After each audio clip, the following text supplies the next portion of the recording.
From Denver, you drive over the Continental Divide, an impressive geological feature that dictates which way the water flows in the United States, either towards the East Coast or West.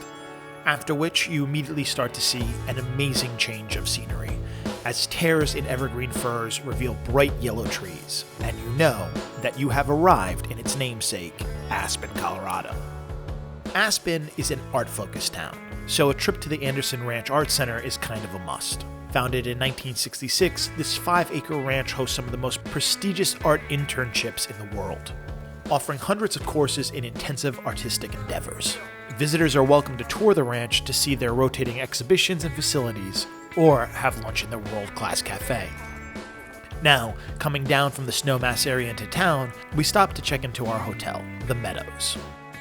The rooms here are utilitarian, simple, clean, functional, as their intent is to get you to go outside.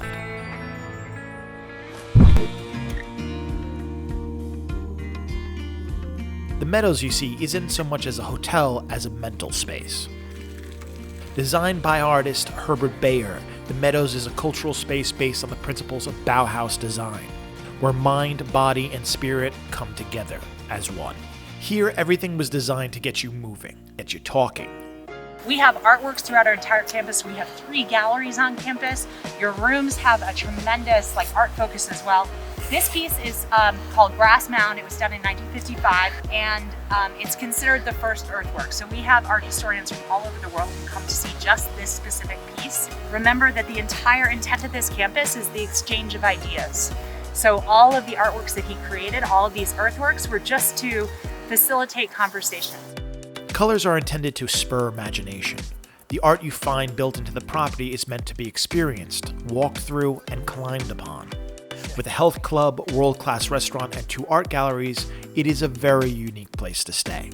Properly inspired, it was time to explore Aspen's greatest asset, nature.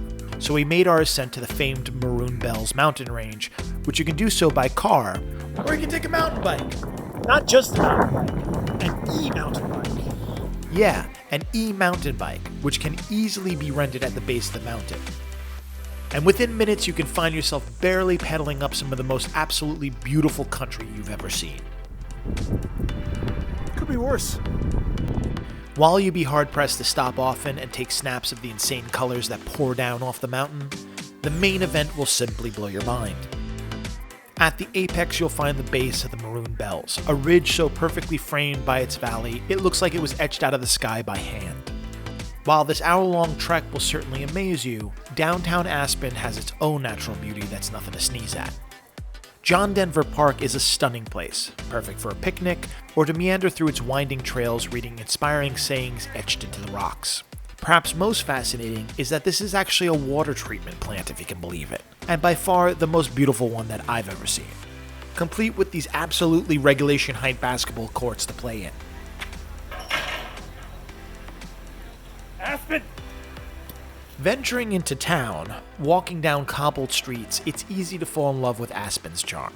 A stop in Kimosabe is required to witness the birth of some of the finest cowboy hats in creation, or perhaps pick up a Colorado-sized flask for your next ride up to Maroon Bells. Next, ducking into the Hotel Jerome is recommended. Built in 1880, this historic landmark drips with opulent history and is a great place to explore its well-appointed lobby, to have a drink, or even do a spot of work.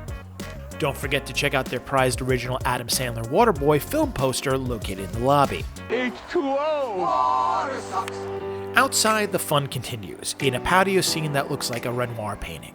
And while drinks poolside might entice you, the real deal is inside in their historic J-Bar. It's hard not to get a feel for the old Aspen here, especially if you order an Aspen Crud, which is a milkshake created originally to serve booze during Prohibition.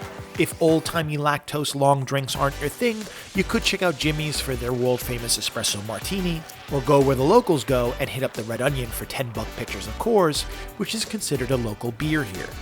Well libated, it was time for dinner at the exquisite Bosque, where Chef Barclay Dodge creates one-of-a-kind experiences with buttery burratas, savory salmons, titillating turnips, and crazy corn that shouldn't exist here on Earth. It's an heirloom corn from Oaxaca. I gave it to a local farmer. Like, I went down last night or yesterday afternoon, and sure enough, it started producing ears of corn, but little baby ears. Right. And I knew frost was coming in. It hit like 24 degrees down there last night. So the farmer and I just ran to the field, picked like 40 ears, and I brought them back up. That's a very special dish. Yeah, it that was a we special had. dish. Yeah. And only tonight it was served. That was Right. it. Yeah. You know, it's so fun doing that kind of food, like where we get something and it's just enough for the night. Right. With all these beautiful experiences tucked lovingly in my heart, it's no wonder why so many call Aspen their paradise destination. While it was hard to leave its refined mountain culture, there was a lot more Colorado had to discover. Until next time, Aspen.